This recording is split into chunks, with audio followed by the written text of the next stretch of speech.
Barbell की आवाज से पहले, डाइट कल्चर, फिटनेस एप्स और इंस्टाग्राम ट्रांसफॉर्मेशन से पहले बस शांति थी, सरलता, पवित्रता, एक युद्ध भूमि, एक योद्धा, एक दिव्य फुसफुसाहट जो अनंत काल तक गूंजती रही। भगवत गीता, एक 2000 साल पुराना शास्त्र, सिर्फ आत्मा के लिए मार्गदर्शक नहीं था, यह शरीर के लिए भी एक ब्लूप्रिंट था।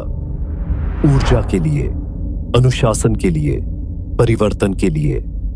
और आज जब दुनिया शोर, ट्रेंड्स और त्वरित समाधानों में डूबी है, हम स्रोत की ओर लौट रहे हैं, मूल फिटनेस कोड की ओर।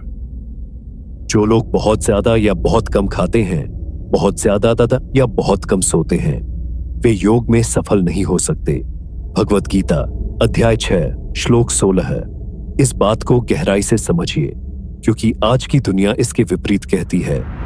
दर्द नहीं तो फायदा नहीं, नींद कमजोरों के लिए है, फैट काटने के लिए भूखे रहो, मेहनत करो, थको, गिरो। लेकिन कृष्ण वो एक क्रांतिकारी विद्रोह प्रस्तुत करते हैं, मध्यमता, लय, सामंजस्य, भोजन, मनोरंजन और नींद में संयम दुखों का निवारण करता है। श्लोक 17। यह कोई आध्यात्मिक कल्पना नहीं है, यह मानव जीव विज्ञान है। अब विज्ञान भी पुष्टि करता है, नींद मेटाबॉलिज्म और हार्मोन्स को नियंत्रित करती है। अत्यधिक ट्रेनिंग से कोर्टिसोल स्तर बढ़ता है। अतिवादी डाइट्स लंबे समय में नुकसान करती हैं। गीता जो जानती थी, संतुलन उबाऊ नहीं है, यह महानता की बुनियाद है। क्योंकि जब आप लय में ट्रेनिंग करते हैं, ध्यान से भोजन करते हैं, श्रद्धा से विश्राम करते हैं, तो आप सिर्फ जीवित नहीं रहते, आप उन्नत होते हैं। अनुशासन सज्जा नहीं है, यह भक्ति है, यह पवित्रता है, यह शक्ति है। अध्याय 17 में कृष्ण तप का परिचय देते हैं, सबसे शुद्ध, सबसे पवित्र रूप में आत्मानुशासन। केवल सुंदरता के लिए नहीं, केवल दिखावे के लिए नहीं, बल्कि उस सब को जलाने के लिए जो अब आपके काम का नहीं है। तप के 3 आयाम होते हैं, शारीरिक तप, शरीर की देखभाल, स्वच्छ भोजन, सजग गति, अहिंसा। आपका शरीर एक मंदिर है, क्या आप अपने मंदिर को विष देंगे? वाचिक तप, वह बोलिए जो प्रेरणा दे, शब्द केवल ध्वनि नहीं, वे कंपन है। सत्य बोलिए, करुणा से बोलिए, स्पष्टता से बोलिए। मानसिक तप, शोर को शांत कीजिए, आंतरिक स्थिरता का अभ्यास कीजिए, मन को नियंत्रित कीजिए, वरना मन आपको नियंत्रित करेगा। आज हम इसे बायोहैकिंग, न्यूरोप्लास्टिसिटी, फ्लो स्टेट कहते हैं, लेकिन गीता वो इसे मास्टरी कहती थी, उस समय जब पहला जिम भी नहीं बना था। तप वही अग्नि है जिससे होकर आप उस व्यक्ति में बदलते हैं जिसे बनने के लिए आप जन्मे हैं। आपका भोजन केवल पदार्थ नहीं है, यह मन है। अध्याय 17 में कृष्ण शायद सबसे उन्नत पोषण विज्ञान को प्राचीन कविता में प्रस्तुत करते हैं। सात्विक भोजन हल्का, शुद्ध, ताजा, यह ऊर्जा देता है, स्पष्टता लाता है, मजबूती देता है। जैसे फल, सब्जियां, मेवे, स्वच्छ अनाज। यह सिर्फ मांसपेशियां नहीं बनाता, यह आत्मा को ऊंचा करता है।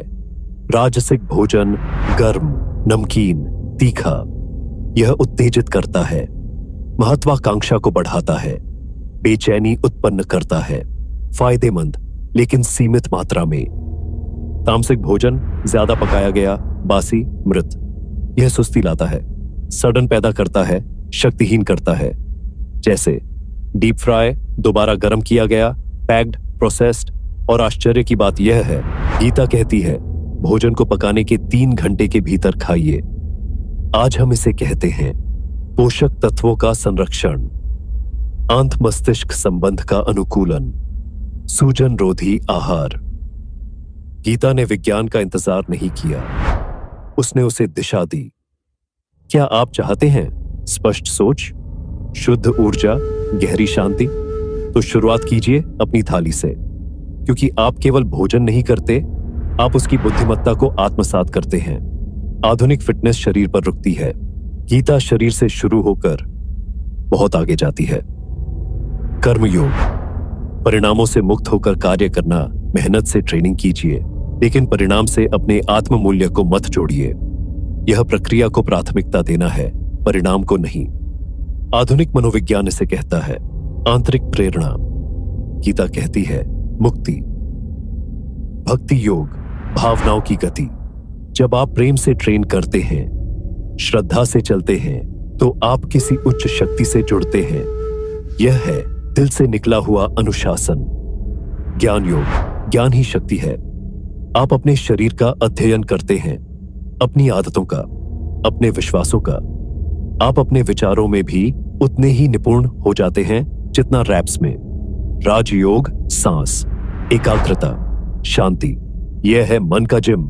सांसों का नियंत्रण, ध्यान, मौन। यही स्पष्टता घड़ी जाती है। ये कोई फिटनेस हैक्स नहीं है, ये है आत्मा की प्रणाली। हर योग आपके एक अलग आयाम को सशक्त करता है। सच्चा फिटनेस चाहिए तो आत्मिक एथलेटिक्स अपनाइए। अपने संपूर्ण स्वरूप को ट्रेन कीजिए। पिछले 20 वर्षों में पश्चिमी विज्ञान ने अद्भुत खोजें की, लेकिन जरा ध्यान से देखिए, ये सब डेजा व्यू है। इंटरमिटेंट फास्टिंग, गीता का संयम सिद्धांत, माइंडफुलनेस और मेडिटेशन, राजयोग, प्रोसेस्ड फूड्स के बजाय संपूर्ण आहार, सात्विक भोजन, सर्केडियन रिदम और नींद की सफाई, अध्याय 6 में नियंत्रित विश्राम, खेलों में मानसिक प्रशिक्षण और विजुअलाइजेशन, मानसिक तप। यह संयोग नहीं है, यह पहचान है। हम गीता से आगे नहीं हैं, हम तो बस अब उसे समझ रहे हैं। आपका जन्म केवल वजन उठाने, कैलोरी गिनने या पूर्णता की दौड़ के लिए नहीं हुआ। आपका जन्म जागने के लिए हुआ है, सजग होने के लिए, संतुलन में आने के लिए। भगवत गीता नहीं चाहती कि आप अपने शरीर को लेकर जुनूनी हो। वो चाहती है कि आप उसे आदर दें, उसे उस पवित्र साधन की तरह माने जैसा वह है।